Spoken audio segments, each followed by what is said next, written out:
करालवदनं घोरं मुक्तकेशिं चतुर्भुजां कालिकां दक्षिणां दिव्यां मुण्डमाला হয় মা সাধন সমরে, হয় মা সাধন। নমস্কার ভক্তবৃন্দগণ, প্রতি রবিবারের মতো এই রবিবারেও আমরা গুরুদেবের আধ্যাত্মিক কথা, তার জীবনের আধ্যাত্মিক অভিজ্ঞতা শোনার জন্য আজকে আমরা এসেছি। আশা করছি আপনাদের দুর্গাপুজো, লক্ষ্মী পুজো খুব ভালো কেটেছে এবং আগামী সময়ে কালী পুজো আসছে। কালী পুজোর বিষয়ে, মা কালীর আধ্যাত্মিক গুরুত্ব, মায়ের পুজো করলে কি করে ভক্তবৃন্দের মঙ্গল হবে, সে বিষয়ে আজকে গুরুদেব কিছু কথা বলবেন।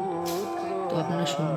হ্যাঁ বাবা, শোনো, দুর্গা পুজো চলে গেল, সবই কিছু পিতৃপক্ষ চলে গিয়ে দেই পক্ষে এমন চলছে। দেই পক্ষর মধ্যে এবার কার্তিক মাসে মা মহাচণ্ডী এবং আমরা যাকে মহাকালী বলি বা বগলা, তারা সরস্বতী, ভৈরবী, কুমারী, সমস্ত মায়ের যে সব রূপ, তার মধ্যে কালী হচ্ছে আমাদের আরাধ্য একটা শক্তির রূপ মায়ের।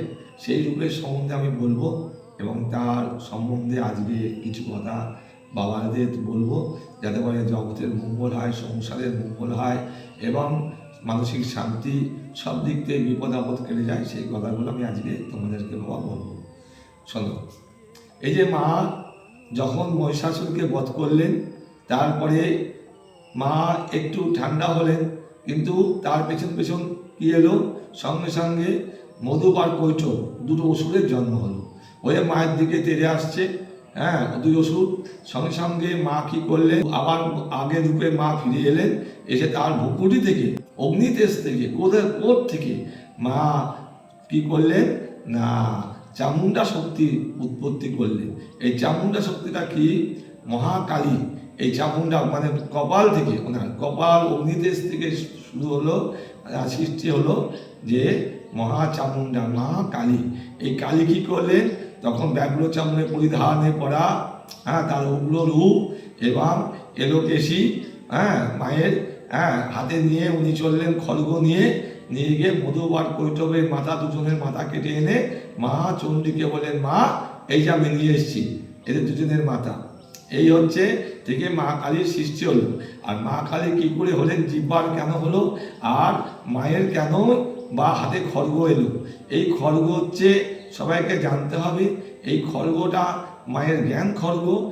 মনুষ্যদের বলি, সবাই ভক্তদের বলি, তোমার মধ্যে অজ্ঞানটাকে ছেদ করে দিয়ে এই জ্ঞান খড়গ তোমার মধ্যে যদি উৎপন্ন করতে পারো, জ্ঞানের আবির্ভাব, তাহলেই তোমাদের মন মানসিক শান্তি মিলবে।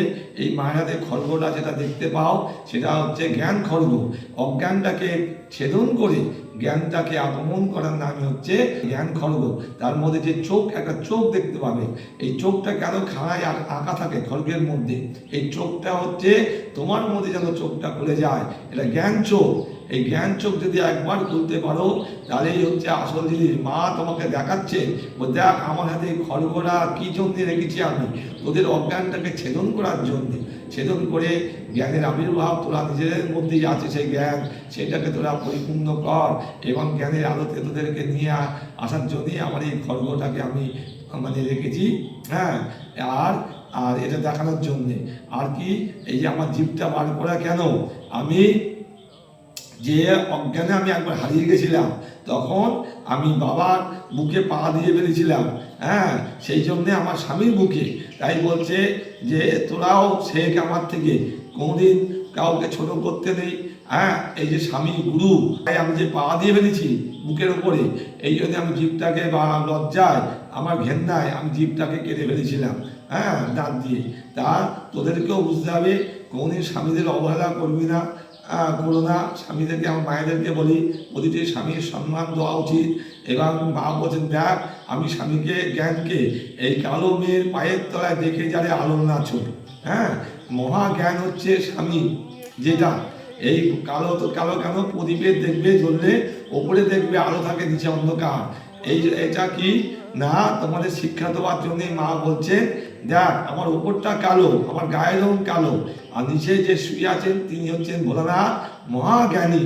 হ্যাঁ, তিনি হচ্ছেন ত্রিজগতের স্বামী, স্বর্গ মর্ত্য পাতাল ত্রিভুবনের স্বামী। সে কে, দেবাদিদেব মহাদেব, উনি হচ্ছেন আমার পায়ের তলায়। আমি কালকেও আমি চেপে রেখেছি ডান পা দিয়ে, হ্যাঁ, যে যারা মায়ের পুজো করে তাদের কাল স্পর্শ করতে পারে না।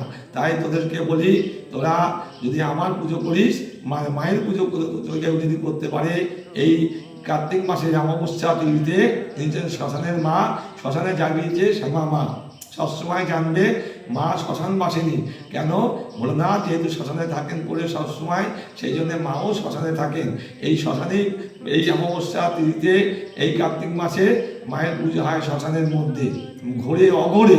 এই মন্ত্রের মধ্যে আছে ওম দক্ষযজ্ঞ মহাঘোরই যোগিনী কোটি কোটি পরিবিদারই বদ্ধ করলেই ওম ক্লিং ক্লিং ওম ওম হেং হেং দক্ষিণা কালিকায় নমঃ। ঘোরে অঘোরে মায়ের পুজো হয় শ্মশানের মধ্যে। হ্যাঁ, তাই বলছে বাবা, তোমরাও এই আমার যদি এই মায়ের পুজো করো, তাহলে তোমার সব দুঃখ দারিদ্র নাশ হবে এই দিনে। আর এই দিনে যে প্রদীপ জ্বালানো হয় 14 প্রদীপ, তার মধ্যে একটা প্রদীপ থাকে যম প্রদীপ, বড় টাইপের একটু, সেটা বাড়ির কর্তা বা যে কোনো একজন মেম্বার এই প্রদীপটা দক্ষিণ দিকে মুখ করে জ্বালিয়ে দিতে হয়, তাহলে ঘরে সুখ শান্তি বজায় থাকে। আর 13টা প্রদীপ কেন দেওয়া হয়, বা সমস্ত ঘরে ঘরে সমস্ত জায়গায় একটা করে প্রদীপ জ্বালিয়ে দিতে হয় সন্ধ্যেবেলায়। হ্যাঁ, এর মধ্যে তোমার নেগেটিভ পাওয়ারগুলো চলে যায়, বাড়ির যে নেগেটিভ পাওয়ারগুলো থাকে, অশুদ্ধ পাওয়ার, অশৈলিক আত্মা, এগুলো অতিত্ব আত্মা, এগুলো শান্তি পায় এই আরো দীপদান করলে। আর দীপদানের মধ্যে সবসময় নিষ্ঠা যেন ভক্তি থাকে, পয় পবিত্রভাবে দেবে, শুদ্ধ বস্ত্রে পরে সন্ধ্যেবেলায় এই যা জ্বালানোর নিয়ম। আর মায়ের পুজো করতে হয় সবসময় রাত্রিবেলা নিশীতে। কেন নিশীতে মা কেন?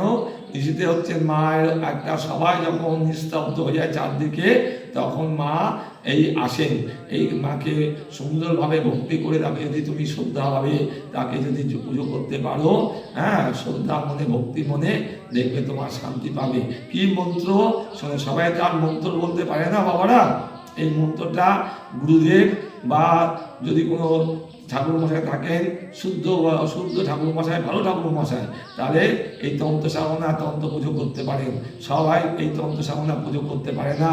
এই পুজোর মধ্যে মন্ত্রে আছে কলা বনাং ঘোরাং মুক্ত কেশী চতুর্ভুজাং কালিকাং দক্ষিণাং দিব্য মুন্ডু মালা বিভূষিতাং ছদ্ম সিন্ধু শির খড়গ মামাধ্বজ করাম্বুজাং অবয়াং বরদচ্চৈব দক্ষিণদ্যপনীকাং মহামেব উমাং শ্যামাং তথা চৈব দিগম্বরং কণ্ঠবহুতমুণ্ডালি বরদচ্ছিতাং।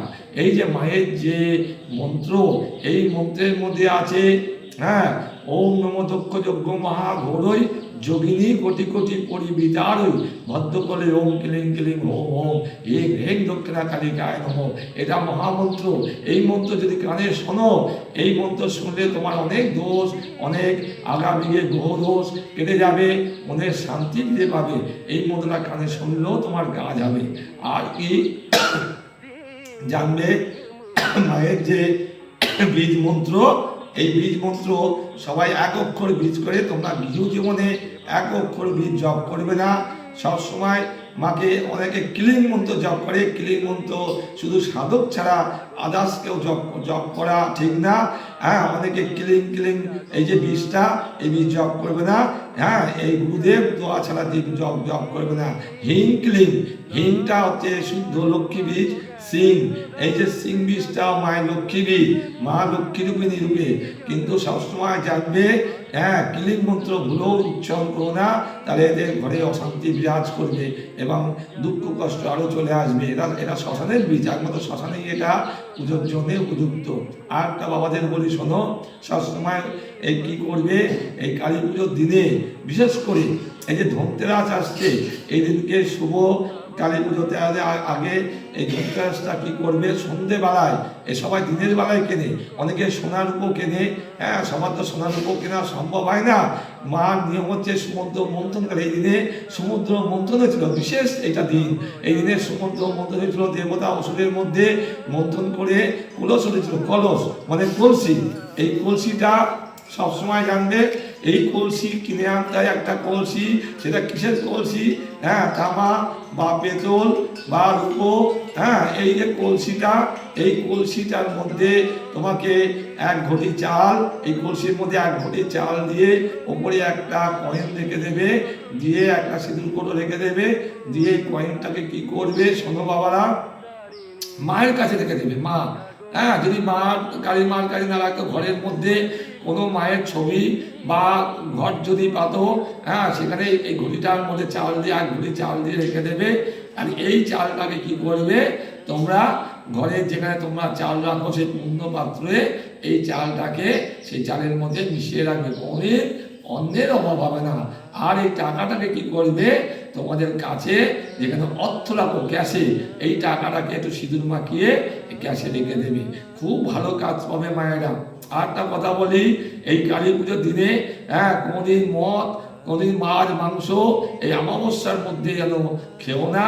অন্যদিন খাও বাইরে বেরিয়ে, কিন্তু এই দিনটাতে বিশেষ করে সংযম রাখবে নিজেদের মধ্যে। হ্যাঁ, স্বামী স্ত্রীর মধ্যে কোনো বাজে সম্পর্ক রাখবে না, সুন্দর কথা বলবে, কারোর সঙ্গে ঝগড়া শান্তি করবে না এবং শান্তি থাকবে। যদিও কেউ ঝগড়া শান্তি করতে চায়, নিজেকে ঠান্ডা রেখে চুপ থেকে বেরিয়ে যাবে। হ্যাঁ, নিজেকে স্থির রাখবার চেষ্টা করবে, মন্দ কথা বাজে কথা মুখে আনবে না। আর কি করবে বাবারা, এই কালী পুজোর দিনে যদি পারো, হ্যাঁ, রাত্রিবেলাটা মায়ের কাছে থেকে মায়ের আরতি পুজো দেখবে, মায়ের ভোগ প্রসাদ খেয়েও, তাদের অনেক দশা কেটে যাবে। যদি সবার তো সম্ভব না মাকে এনে পুজো করা, তাই বলি এই মাকে পুজো করতে গেলে মায়ের যে শ্মশানকারী রূপ, এবং অনেকে ঘরে অনেকে পুজো করে, অনেকে মণ্ডপে পুজো করে। হ্যাঁ, এইসব মণ্ডপে পুজো এইসব হচ্ছে রাজকীয় ব্যাপার, ওরা কিলাপ প্রেমে পুজো করে, এইগুলো অরিজিনাল পুজো না। অরিজিনাল পুজো হচ্ছে যেটা শ্মশানের মধ্যে পুজো হয়, বা কারোর বাড়িতে, হ্যাঁ, প্রতিষ্ঠা করা বাড়িতে যাদের পুজো হয় বা মন্দিরে পুজো হয়, এইগুলো হচ্ছে অরিজিনাল পুজো, ঠিক নিয়মে তারা পুজো করে। আর ক্লাব ক্লাবে ওগুলো লোক দেখানো পুজো। হ্যাঁ, যাক, সে কোনো ব্যাপার না, মানুষের হিন্দু ধর্ম জাগ্রত চায়, হিন্দু ধর্ম যত পারবে ততই ভালো। অনেকে তো এইসব পুজো পাজা ছেড়েই দিচ্ছে আজকাল জীবনে, কেউ সব বাহ্যিক আড়ম্বর নিয়ে মেতে আছে, সবাই সুখ শান্তিতে সব মেতে আছে।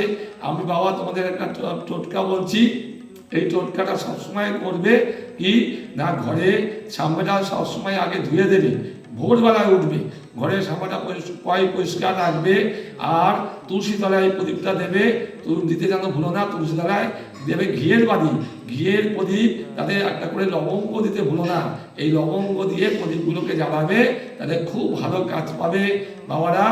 আর তোমাদের কি বলবো, হ্যাঁ, বিশেষ বেশি কথা বলে তো লাভ নেই, এখন মানুষের আয়ু অতি অল্প, বাধা বিঘ্ন প্রচুর, মানুষের সময় হাতে কম, তাই বলবো, হ্যাঁ, আমার কাছে এসো, বসে কথাবার্তা শুনবে, হ্যাঁ, মানসিক শান্তি পাবে, আরো ডিটেলস তোমাদের সামনে বসে কথা বলে মনের ভালো আনন্দ পাবে। হ্যাঁ, বসে সমস্ত সমস্যা সমাধান এবং তোমাদের দিকে সব বলবো। হ্যাঁ, এসো, অনেক ধর্ম কথা আছে, যেগুলো জানলে তোমাদের অনেক উপকারে লাগবে। জয় মা, জয় মা, জয় মা। অনেক ধন্যবাদ গুরুদেব, আপনি যে সাবধান বাণীগুলো দিলেন, সতর্ক বাণীগুলো দিলেন, সেইগুলো মেনে সবাই আশা করছি পুজো করবেন এবং মায়ের পুজো মায়ের মতো করে মাকে ডাকবেন। হ্যাঁ, তাতে মা আপনাদের নিশ্চয়ই মঙ্গল করবেন। অনেক ধন্যবাদ, অসংখ্য ধন্যবাদ আপনাদেরকে এই ভিডিওটা দেখার জন্য, এবং এই ভিডিওটি যাতে ভবিষ্যতে আরও মানুষের কাছে পৌঁছে যায় সেজন্য দয়া করে আমাদেরকে যদি লাইক, সাবস্ক্রাইব, কমেন্ট করে, শেয়ার করে যদি আমাদের পাশে থাকেন, তাহলে আমাদের আরও ভালো লাগবে। অসংখ্য ধন্যবাদ। নামে কালো ত্রিজগতে বিলায় আলো, কালী আমার নামে কালো।